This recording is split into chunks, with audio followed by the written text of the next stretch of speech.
Throughout history, first flights have always been high drama. The Apollo missions, the Wright brothers, the Falcon 9. And usually when they involve fire, that's not a good thing. But today, that's why we are here in California's wine country. These pallets are meant to simulate the start of a wildfire. I will say, it never gets old watching these guys light a big fire. And Seneca, the startup led by founder Stuart Landesberg, is going to attempt to put out the blaze with their next generation firefighting aircraft. Let's let it rip. So I'm going to launch the drone right now by pressing this button. All right. Whoa.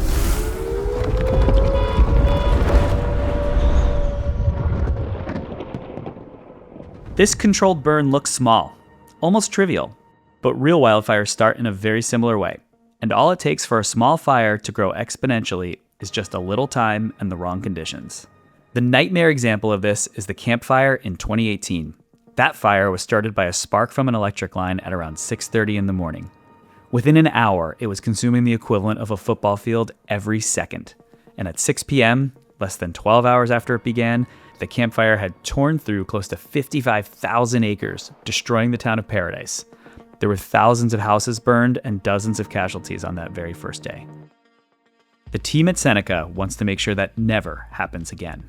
In a wildland fire, most of the time the job is to try to contain it. And that's because by the time that folks get there, usually the fire is too big. The golden rule is that the earlier you get there, the better chance you have. So I think if you look at the data, it's pretty clear that there's some magic inside that first 10 minutes post-detection, where if you can get there with real suppression capability in that moment, you've got a shot. We're talking tens of minutes to get there. I think we can all understand why it's really hard to get a truck full of water to a fire start in 10 minutes or even 20 minutes. Every fire chief you ask, the first question you ask, do you have enough firefighters? You know the answer. No one ever says yes. No one ever says yes, right? I've never met a chief with enough firefighters. And the fires are gonna get worse. And so the only thing that we can do if we want to continue living in the American West and a lot of places across the allied world is to adopt more technology. And if you had unlimited money and unlimited technology, what is the most important thing that you could build?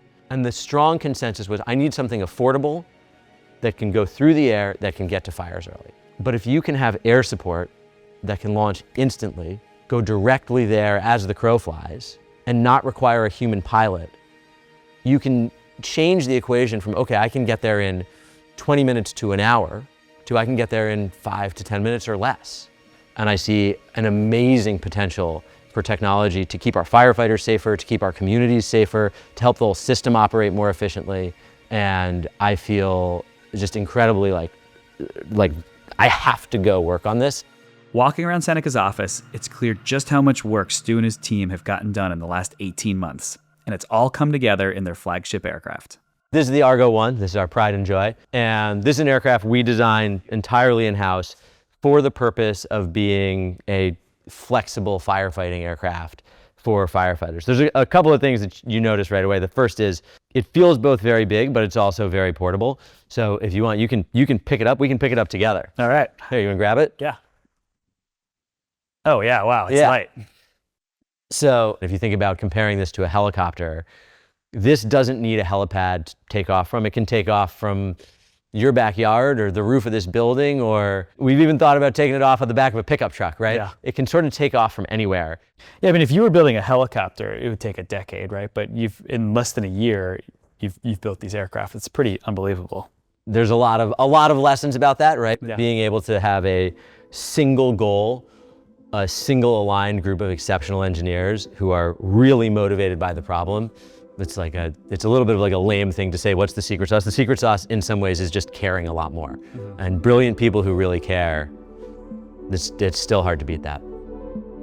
Back at the test site, we get to see how that secret sauce works outside of the lab. All right, so these two, they're going. Yeah, they're ready. Green means it's okay to approach, but these are, I wouldn't describe them as production quality, but they certainly have flown hundreds and hundreds of missions between them. This is it. You can see it's a little dirty, which means, it's been doing its job. Why does the nozzle have to extend so far out up front?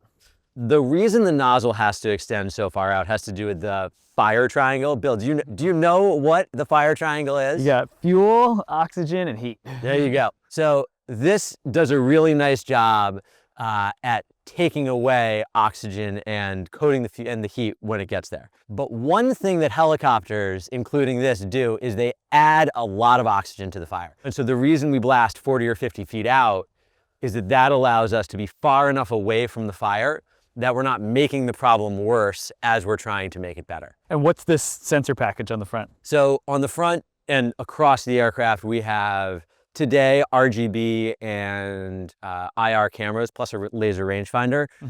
The next iteration of this will have LiDAR, and we have a bunch of different radar sensors across the aircraft too. The next version of this will have LiDAR as well, which will make the autonomy even more powerful and make night operations even more safe. Amazing. All right, I think we're going. With our fire in full force and aircraft ready for takeoff, it's time to head back to mission control to watch the show. Okay, it's spinning up. When this turns, there you go. All right, so I'm going to launch the drone right now by pressing this Hit button. it. All right. Whoa. But Bill, are you flying it? I'm not. I guess so. No hands. No hands. Yeah, so it's going to fly out to the GPS coordinate that was given, which is hopefully going to be close enough to the fire that it can find it. It will be, spoiler alert. So the onboard sensors are going to look to try to find the heat signature of the fire. And then once it finds it and it decides, okay, I've got it. You can see. So now it found it. It's going to approach the fire. Once it does, it's going to try to detect which way the wind is blowing. And once it's happy that it knows that, it'll start dispensing. All right, so you can see it rotating now. It's because it understands the direction of the wind. Oh man, it's almost too easy. Yeah, so it's mixing foam and water. And so you think about, 12.5 gallons of water may not be a lot, Yeah. but when it's mixed with foam, that'll play more like 55 to 100 gallons. And so you get a lot of coverage. All right, so the first aircraft is done.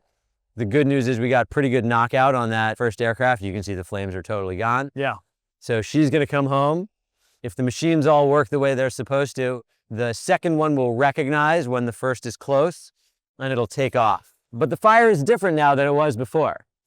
And so it's going to assess the new fire, and based on the new fire, it's going to make a decision about what the best path in. So there was enough fire left for that aircraft to think it had a good target. It's going to lock on and do the same thing the first one did. So the first one could come back and be meeting an incoming engine to get refilled. That's exactly the goal. While, the rest of them are still conducting suppression operations. Exactly. So there's some magic to, you get the first early shot, and then it doesn't go out of service, right? It becomes a super valuable member of the fleet as it goes forward. So yeah, you can see the second one's taking a shot at it, and we didn't need a battery swap this time because the mission was so short.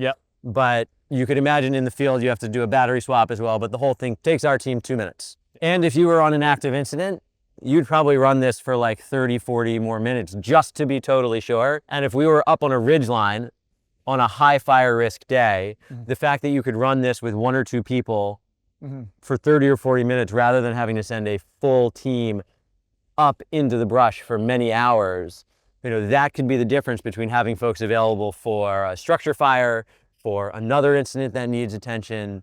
In a lot of cases will be used where it was impossible to get there before, but it's also really valuable to just make sure that we're using our scarce firefighting resources as efficiently as possible on the high risk days. Yeah.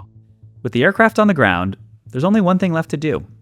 We need to see how well it all worked. It's pretty good. Yeah, it's pretty cool, huh? Yeah. It works. Oh yeah, and that's 6 gallons. Yeah. Imagine 20. All right. Nice job. Nice job, Argos. One fire down. But the idea isn't just one fire and 2 drones. Seneca is thinking in systems. Multiple aircraft, staged miles apart, able to respond from different directions at once. Over time, and with enough coverage, that starts to look less like emergency response and more like a sprinkler system for wildfire-prone communities. So let's just fast forward. We're planning your retirement party, and Seneca's been wildly successful and has, changed the face of our relationship with these types of disasters. What does it look like? I think when you look into the future, right, I have to be a techno-optimist because the world is changing really quickly. Volatility is increasing, geopolitical volatility. environmental volatility. And, you know, I have kids, I want those kids to have kids, and I want to imagine a happy future. And so what role can a technology company like us play in creating that future? And working with the fire department and fire professionals is such a privilege because those are some of the most trusted people across all of society, right? We've seen trust erode in so many places, but what I really do hope happens is that, you know, in 20, 30 years, as the world gets more volatile, people feel more safe. And they feel more safe because they can trust that the folks in public safety have access to the kind of technology they need to defend them even as the threat level rises. Stu, thanks very much. Oh, such a privilege, Bill. Incredible day here at Seneca's test range. We got to see their 2 autonomous copters take flight, knock out a fire, really put out fire on the first flight. And then we got to see the recharge system in action. And I really look forward to a day where these aircraft are, you know, overhead protecting our firefighters, our towns, our communities, our environment, and our ecosystems from the scourge of catastrophic wildfire. So hats off to the Seneca team, and look forward to a future where Seneca's ubiquitous.